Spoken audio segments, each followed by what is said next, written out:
There are two main things that people are looking for in workplaces today. Number one is a can-do attitude. Number two is effective communication skills. And people who have both of those abilities soar high. They're also paid more than anyone else in the entire leadership ladder. Oh my gosh, the department meeting's coming up. They're going to put me on the agenda. I just know it. Well, here's your tip for stage one. Say yes.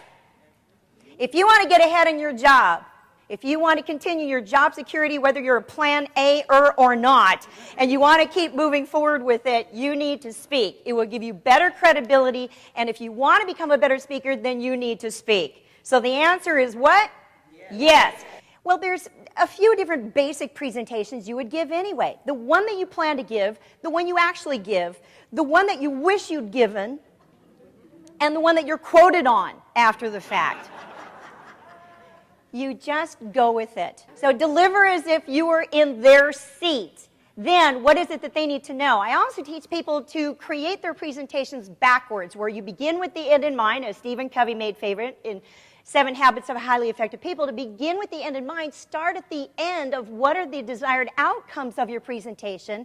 Then you build it with your 3 main points which support it. Then you end crafting your presentation with the beginning. Based on that's where you're going, how does it need to begin? You just took a brief communication assessment, which gives you a glimpse into how well you may or may not be communicating with other people in your life. So for instance, where you have scored a 3 or a 4 in the bottom of the column, those are your natural preferred communication style, your modalities. It's how you instantly connect with other people. How many of us have had that happen? Where you just meet somebody and you instantly click. You've had that happen? That means you are speaking the same modalities. You're connecting.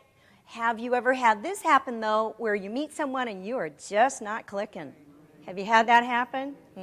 Maybe it's a vendor, maybe it's a new coworker, whatever that it might be. Maybe it's your significant other. We'll talk.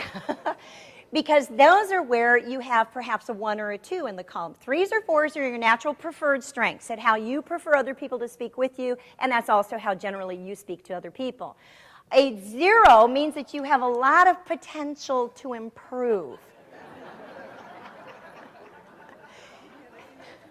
A 0 means you're not connecting with perhaps 1/7 of the people in your life. What could that mean? Conflicts in the workplace, in the home place, with your kids, with your parents. It could mean that an RFP is not accepted because it doesn't have these items in it. Here's what we want to do with all of this. One-on-one, having a conversation with one-on-one, with your colleague, your department head, whomever that it may be, you need to pay attention to what are their modalities and speak to those.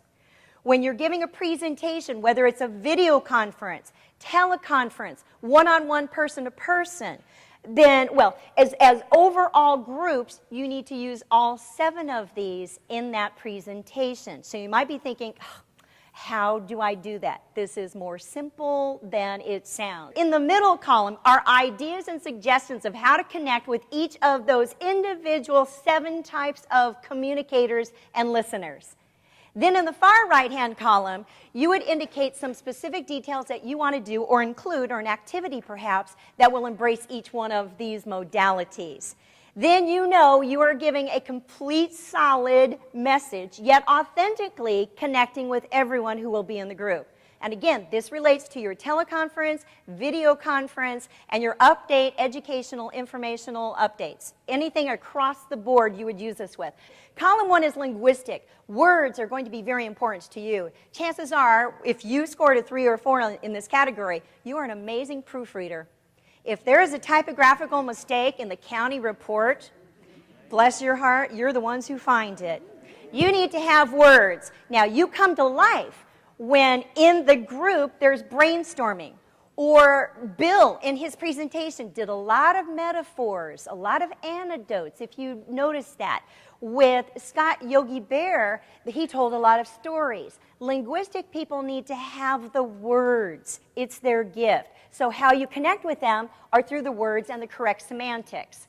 Linguistics could be those of you who read the annual report cover to cover. Or with the progress report. How many of you do? You read everything in there. Sure. And if there's a mistake, you're the first ones who notice it. We need you on the editorial staff before it goes to press. That's your gift. Matter of fact, according to the American Library Association, 10 to 20% of Americans are avid readers. They read everything they can get their hot little hands on. It's a gift. So these people in your presentations will need lengthy handouts, facts, details, statistics. That's what they're going to need. You also love, linguistic people love having a mission, the values, and in bold print. You love it. It pops out. That's for you. These are phrases used just yesterday in our CEO's address. As you're looking through the list, again, repeaters, realignment, ergonomics, plan A's, the tail, fill the glass. There you go. So GR, NCC, RFPs, the 8th floor. All of these were words just out of his presentation. Linguistics are paying attention to that. Linguistics also need to have recommended readings. This is one of them I strongly recommend if you have not read it. How many of you are familiar with the work by Marcus Buckingham?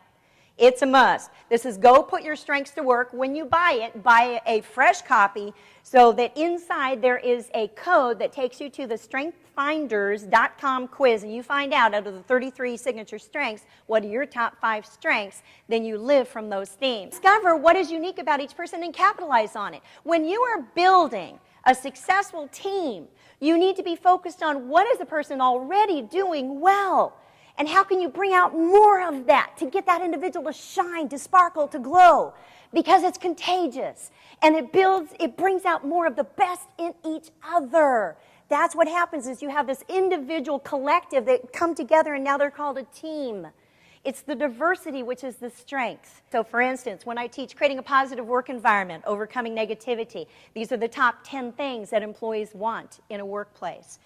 And why people come to work for the county is because of the benefits, the security, the family, making a difference. Why people leave organizations in general, according to the American Management Association, is because of bad managers.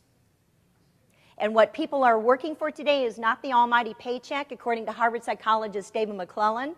There is a list of 7. Number 7 on the list is money. Number 1 is verbal appreciation. Atta girl, atta boy. Number 2 is appreciation in writing. So make sure to acknowledge your team and acknowledge those who manage above you as well. Sometimes it gets lonely at the top, and they need to know that they're doing a good job. Men think that when women stand up to speak, we are going to ramble. It's because sometimes, darn it, we do. It's true. So, men, here's how you can support us. What's the bottom line? Or you can ask us, what's your point? Ladies, write this down. If you're speaking to men folk, then you can say, here's my point. And you better be able to nail it in the next 20 words. Catch yourself, cut it off, get back to the point. That's one of the tips for staying on point. You got it? Got it. Good. Visuals make a presentation 43% more persuasive, 87% more comprehensible, and the bottom line, with increasing retention, 14 to 38%. How many of you are sitting there thinking, you know, I could probably do better in this area now? Sure, because you know what? It also shortens the meeting time. Ooh. But I would say in a 50-minute meeting, by showing visuals, you can trim easily 22 minutes off. What could you do with 22 more minutes? Maybe have lunch. Find ways to implement music into your presentations. If you want to build energy before those afternoon meetings, especially right after lunch, keep the lights up in the room, crank up some quick, fast instrumental jazz, get them going, bring some life into the meeting before you even start. You will be, already the cadence has been set. If you play Largo music, Baroque, classical music, you'll put people to sleep. That has its place. Where there's a lot of conflict or hostility, you put that on. With children in your office, those of you working with children, it calms them down because it has the same heartbeat, 60 to 80 beats per minute. Music has its place in what we do. If you like what I do today, thank them for me coming. If you don't like what I've done, tell me. These are introspective and thinkers. Here's how I notice they show up in training programs. They will participate, although more of a low key, because they're sitting there and they're thinking it through. They're assimilating the information. They may not ask a question during the meeting. However, a day later, they will bring up great questions that need to be addressed. Yeah, some of you you're sitting there thinking, God, that's so me. Okay, raise your hand. I gave you plenty of time to think about it. Here you go. So you need to process it. These are not necessarily quick decision makers. They are solid decision makers, though, and they will stick by it after they have thought it completely through. We need to have all 7, because people aren't really difficult. We just need to find out how others are motivated and tap into that. And how we build successful teams is by meeting people where they are. That's what this is about. Because when we can stretch out, meet them where they are, bring it together, we are speaking their language. That's what it's all about. You will have less conflict. You know, we want to avoid words like should, but, yeah. Don't you hate it when people throw their butts around there and should on you? I mean, it's just, So you want to use more polite, softened words in how you're speaking. And I love this quote. Bill said it yesterday. Write this down. If you did not catch this, write these 2 questions down from your CEO. These were brilliant. They were gems, and you may have it may have just gone right over. So I captured them, and I took this photo of him. He's a great guy. You are very blessed to have a CEO like him at the top. Believe me, I speak to organizations across the country and around the globe. So the first question that he said is, how do we collaborate to make it work?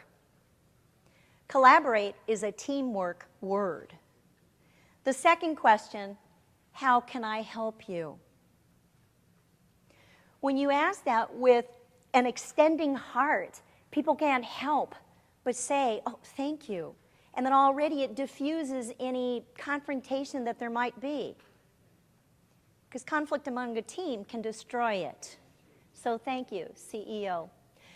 Norman Scheidel said that a group becomes a team when each member is sure enough of himself and his contribution to praise the skills of the others. So again, praising is a form of communication which is ideal for team building. As Stephen Covey said, seek first to understand, then to be understood. So we have taken a look now at the 7 multiple intelligences. This is the recap. So this is telling what I told you in that particular 22-minute segment. Then you still do a wrap-up and you hand it back, because adult learning theory says, what did we just learn? That's that short-term memory thing that we've all got. We just learned what the 7 multiple intelligences of desired communication are, especially in building a team, and how to use them in public speaking. We've taken a look at what your individual communication style is. You found out what are your preferred modalities so that you have a greater inclination to building a successful team based on coming from that and meeting people where they are. You also then instantly connect with people, and you've learned techniques for fostering teamwork through organization of a presentation, from mind mapping all the way to outline, and then with the worksheets of the 7 multiple intelligences. Whew, and all of that, these are the 7 secrets to public speaking, presenting team communication tactics to you. So when it comes to those 10 million people whom you serve in your department, with all of your people behind it, and I know that you are actually reaching more than those 10 million people that you serve, because all of them reach another 10 million in their extended families. You are making a huge difference, not only in Los Angeles County, in the communities worldwide and the global, because it takes a village, and you are making that profound impact. Continue to build your successful teams. It's been my pleasure to serve you, Madam President.